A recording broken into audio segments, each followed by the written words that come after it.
Assalamualaikum warahmatullahi wabarakatuh. Alhamdulillahirabbil alamin, wassalatu wassalamu ala asrofil anbiya'i wal mursalin, amma ba'du. Pemirsa yang dimuliakan Allah Subhanahu wa taala, orang yang berpuasa tidak hanya sekedar menahan dirinya dari lapar dan dahaga, namun ia juga harus menjaga seluruh tubuhnya dari perbuatan dosa. Di antara anggota tubuh yang harus dijaga dan diajak berpuasa adalah lisan dan mulut kita. Mulut adalah jalan kebaikan dan juga jalan keburukan. Apabila orang mampu menjaga mulutnya dari menyakiti orang lain dan digunakan untuk kebaikan, maka mulut akan mengantarkan kepada keselamatan dunia dan di akhirat. Namun sebaliknya, apabila mulut diumbar untuk menyakiti orang dan berbuat berbagai kemungkaran, maka mulut akan menjerumuskan kepada kehancuran serta kehinaan dunia dan akhirat.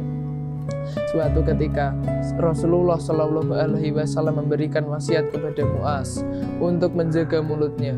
Muaz kemudian bertanya, "Wahai Rasulullah, apakah kami akan disiksa karena ucapan kami?" Rasulullah Shallallahu Alaihi Wasallam menjawab, "Celakalah ibumu, hai Muaz. Manusia tidaklah ditelungkupkan di atas wajah mereka ke dalam api neraka, kecuali karena hasil panenan lidah mereka." Hadis riwayat Ahmad. Dalam riwayat lain, Rasulullah Shallallahu Alaihi Wasallam bersabda, "Barang siapa bisa memberikan jaminan kepadaku untuk menjaga apa yang ada di antara dua janggutnya dan di antara dua kakinya, maka kuberikan kepadanya jaminan masuk surga." Hadis riwayat Al-Bukhari. Yang dimaksud dengan apa yang ada di antara kedua janggutnya adalah mulut, sedangkan apa yang ada di antara kedua kakinya adalah kemaluan. Kemampuan seseorang dalam menjaga mulutnya menunjukkan kepentingan budi pekertinya. Diriwayatkan oleh Imam Muslim, ada seseorang laki-laki yang bertanya kepada Rasulullah, "Siapakah orang muslim yang paling baik?" Beliau menjawab, "Seseorang yang orang-orang muslim yang lain selamat dari gangguan lisan dan tangannya." Oleh karena itu, kesadaran para salafus saleh tentang pentingnya puasa mulut ini menjadikan mereka sangat hati-hati dalam berbicara. Mereka tahu betul konsekuensi dari apa yang diucapkan.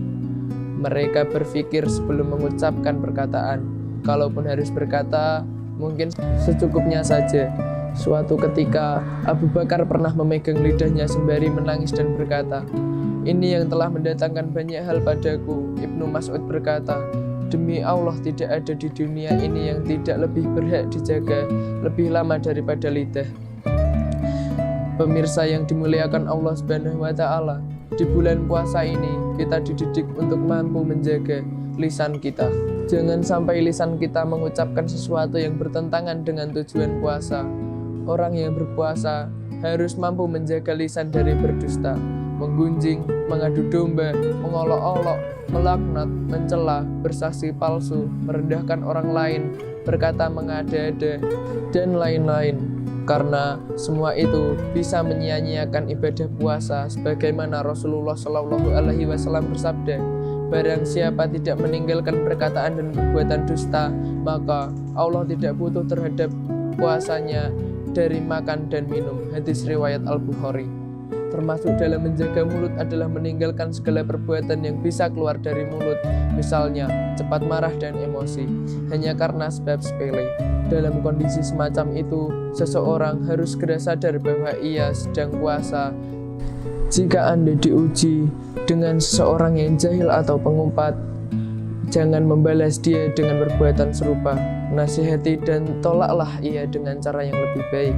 Nabi Shallallahu Alaihi Wasallam bersabda, "Puasa adalah perisai. Bila suatu hari seseorang dari kalian berpuasa, hendaknya ia tidak berkata buruk dan berteriak-teriak. Bila seseorang menghina atau mencacinya, hendaknya ia berkata, sesungguhnya aku sedang puasa." Hadis riwayat Muslim. Imam Abu Hatim Ibnu Hibban Al-Busti berkata, orang yang berakal selayaknya lebih banyak diam daripada berbicara, karena betapa banyak orang yang menyesal lantaran berbicara dan sedikit yang menyesal karena diam. Orang yang paling celaka dan paling besar mendapat bagian musibah adalah orang yang lisannya senantiasa berbicara sedangkan pikirannya tidak mau jalan. Kalau dalam bahasa kita, sebagian orang mengistilahkan mulutmu adalah harimaumu. Semoga kita semua mampu menahan mulut kita dari segala ucapan yang tidak diridhoi Allah, baik selama bulan Ramadan ataupun di luar Ramadan. Amin amin ya rabbal alamin. Sekian kultum singkat dari saya. Bila ada salah kata mohon dimaafkan. Wassalamualaikum warahmatullahi wabarakatuh.